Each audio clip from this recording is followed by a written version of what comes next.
ചെങ്കടൽ പൂട്ടാനുള്ള തയ്യാറെടുപ്പിലാണ് Iran.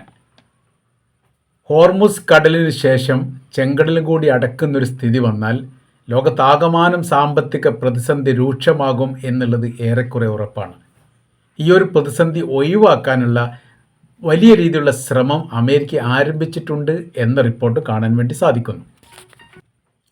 Iran ആദ്യഘട്ടത്തിൽ തന്നെ യുദ്ധത്തോടനുബന്ധിച്ച് പറയപ്പെട്ട കാര്യം, തങ്ങളുടെ രാജ്യത്തിന് ഏതെങ്കിലും തരത്തിൽ പ്രയാസമോ ബുദ്ധിമുട്ടോ ഉണ്ടായാൽ അത് ലോകം മുഴുവനും അനുഭവിക്കുന്ന തരത്തിലേക്ക് മാറ്റാനുള്ള എല്ലാവിധ തന്ത്രങ്ങളും സംവിധാനങ്ങളും ഇറാൻ്റെ കൈവശത്തിലുണ്ട്. അപ്പോൾ അതിൽ തൊട്ട് കളിക്കുക, അത് ഇറാന് തൊട്ട് കളിച്ചാൽ അതിൻ്റെ പ്രതിഫലനം ചെറിയ തരത്തിലായിരിക്കില്ല, ലോകം അനുഭവിക്കുക എന്ന മുന്നറിയിപ്പ് നൽകി അതിൻ്റെ ആദ്യത്തെ പടിയാണ് ഹോർമുസ് കടൽ അടച്ചതുമായിട്ട് ബന്ധപ്പെട്ട കാര്യം.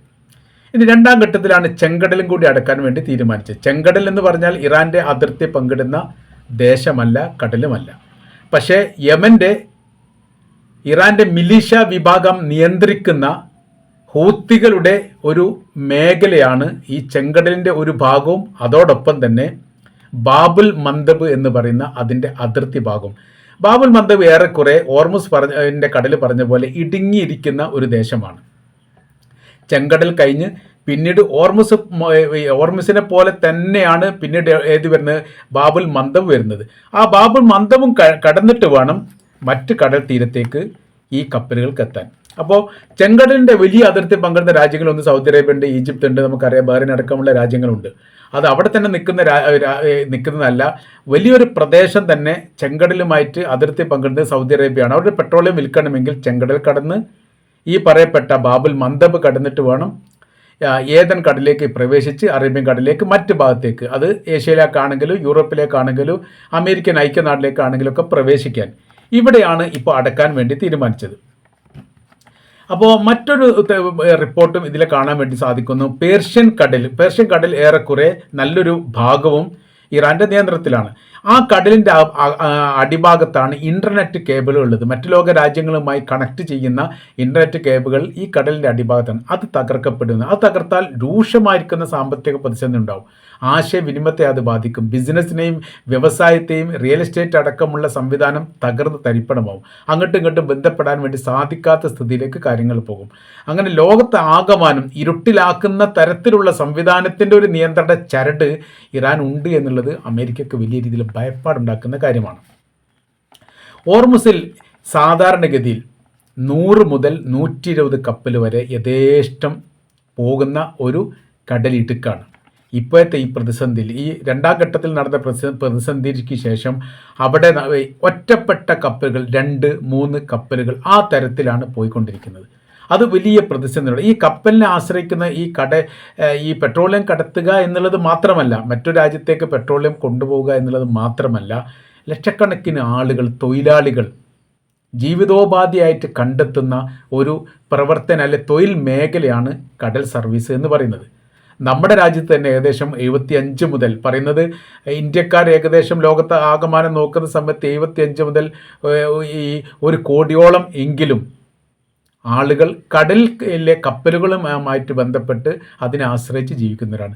50 ലക്ഷം അല്ലെങ്കിൽ 50 ലക്ഷത്തോട് സാമ്യമായ രീതിയിൽ മലയാളികൾ തന്നെ ഉണ്ട് എന്നാണ് പറയപ്പെടുന്നത്. 25 to 50 എന്ന് പറയുന്നത്. അത്രയും ആളുകൾ. ഇപ്പോൾ പല യൂറോപ്യൻ കപ്പലുകളിലും പ്രശ്നം ഉണ്ടാകുന്ന സമയത്ത് അതിലൊരു ഇന്ത്യക്കാരന് പരിക്കേറ്റിട്ടുണ്ട്, അതൊക്കെ നമ്മൾ വായിക്കാറുണ്ട്, വേദനയോട് കൂടിയാണെങ്കിൽ പോലും. അപ്പോൾ അവരെങ്ങനെ അവിടെ എത്തുന്നത്? അവിടെ തൊഴിലിന് പോകുന്നതാണ്. തൊഴിൽ മേഖലയുടെ ഒരു ഇടമായിട്ടാണ്. അവർക്കെല്ലാം വലിയ രീതിയിൽ പ്രതിസന്ധി ഉണ്ടാകുന്നു. അപ്പോൾ പിന്നെ സാമ്പത്തിക പ്രതിസന്ധി മാത്രമല്ല, കുടുംബജീവിതവുമായിട്ട് ബന്ധപ്പെട്ട രീതിയിലേക്ക് പോകുന്നു. മാത്രമല്ല, നമ്മളിപ്പോൾ ഒരു സാധാരണക്കാരെ സംബന്ധിച്ചിടത്തോളം പെട്രോളിയത്തിന് വില കൂടിയാൽ പെട്രോളിയത്തിന് ഒരു പക്ഷേ 1 രൂപ 2 രൂപയൊക്കെ ആയിരിക്കും ലിറ്ററിന് കൂടുക. അതൊരു സിമ്പിളായിരിക്കുന്ന കൂടുതലായിട്ട് നമുക്ക് കാണാൻ വേണ്ടി സാധിക്കും. അനുഭവിക്കുന്ന സമയത്ത് അതിൻ്റെ റൂട്ട് എങ്ങനെയാണെന്നറിയോ?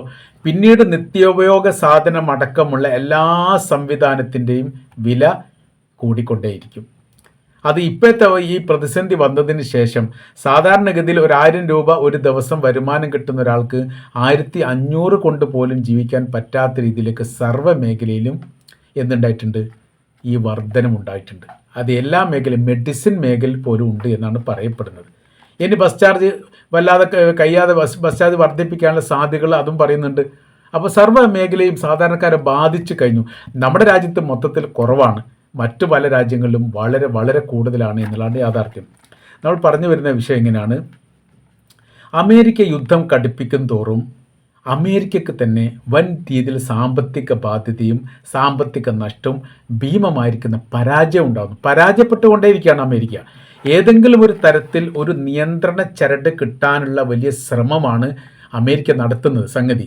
പക്ഷേ എവിടെ കിട്ടുന്നില്ല എന്ന് മാത്രമല്ല, തിരിച്ചടികളാണ് ഉണ്ടാകുന്നത്.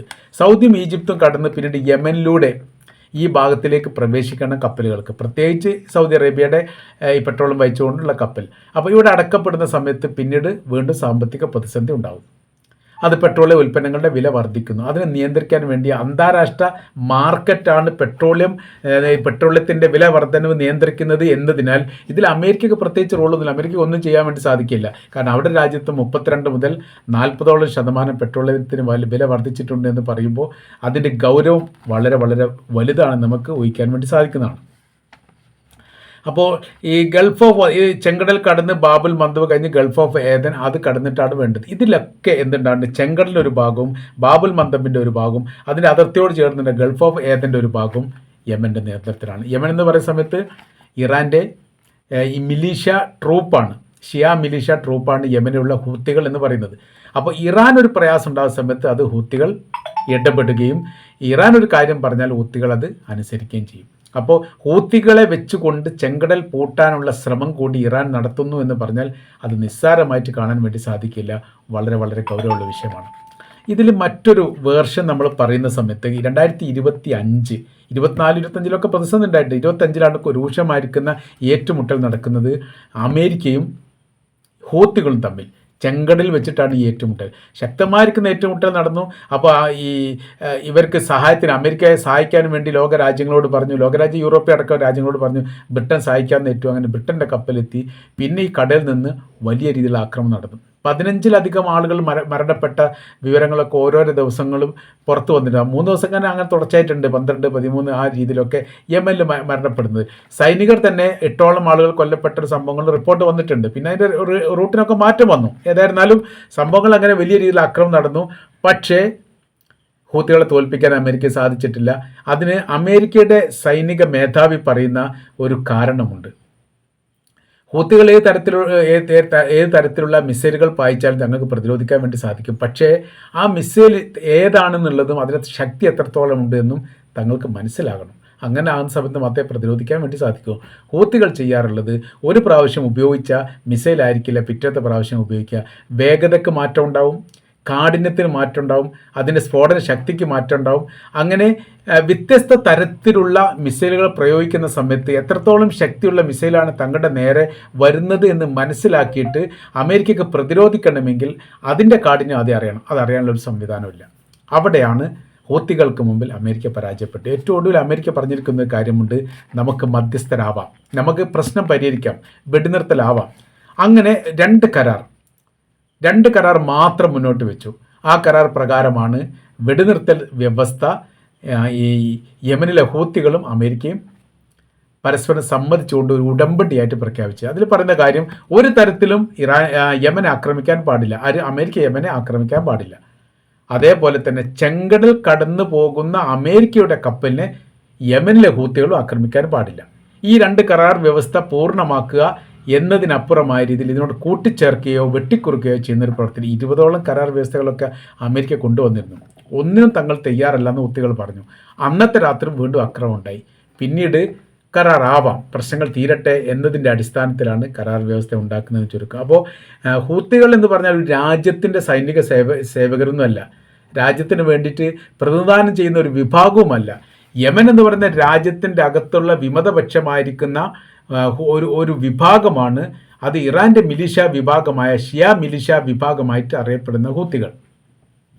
അവരുടെ മുമ്പിൽ അമേരിക്ക എന്ന് പറയുന്ന സാമ്രാജ്യം തോറ്റുപോയൊരു കഥയാണ് കഴിഞ്ഞ ദിവസം നമ്മൾക്ക് കേൾക്കാൻ കണ്ടത്. കഴിഞ്ഞ വർഷം 2023 തുടങ്ങി ഏകദേശം 25ഓട് കൂടിയിട്ട് അവരത് അവസാനിപ്പിച്ചു. പിന്നീട് ഇവർ ഏറ്റുമുട്ടലുണ്ടായിട്ടില്ല. സൈനിക ശക്തി കംപ്ലീറ്റ് ക്ഷയിപ്പിക്കാനുള്ള ശ്രമങ്ങളൊക്കെ നടത്തിയതിൽ അമേരിക്ക പരാജയപ്പെട്ടു എന്ന് ഏറ്റവും ഒടുവിൽ സമ്മതിക്കേണ്ടി വരും. സമ്മതിക്കുകയാണ് ചെയ്തത്. അതല്ലെങ്കിൽ എന്താ, ഒന്ന് സംഭവിച്ചിട്ടില്ലെങ്കിൽ പിന്നെ നിങ്ങൾ ഇതിൻ്റെ കരാർ വ്യവസ്ഥ ഉണ്ടാക്കി എന്ന ചോദ്യത്തിന് മറുപടി പറയേണ്ടി വരും. അത് അമേരിക്കയെ സംബന്ധിച്ചിടത്തോളം പ്രയാസമാണ്. ഏതായിരുന്നാലും ഹൂത്തി എന്ന് പറയുന്ന സൈനിക ട്രൂപ്പിൻ്റെ മുൻപിൽ പോലും അടിയറവ് പറയുകയും വലിയ രീതിയിലുള്ള പരാജയം സമ്മതിക്കുകയും ചെയ്ത രാജ്യത്തിൻ്റെ പേരാണ് അമേരിക്ക എന്ന് പറയുന്നത്. അതുകൊണ്ട് വല്ലാതെ ഒന്നും ഇറാനുമായിട്ട് ഈ വിഷയത്തിൽ ഏറ്റുമുട്ടാൻ അവർ താല്പര്യം കാണിക്കുമെന്ന് ഒരിക്കലും നമുക്ക് മനസ്സിലാക്കാൻ വേണ്ടിയിട്ട് സാധിക്കില്ല.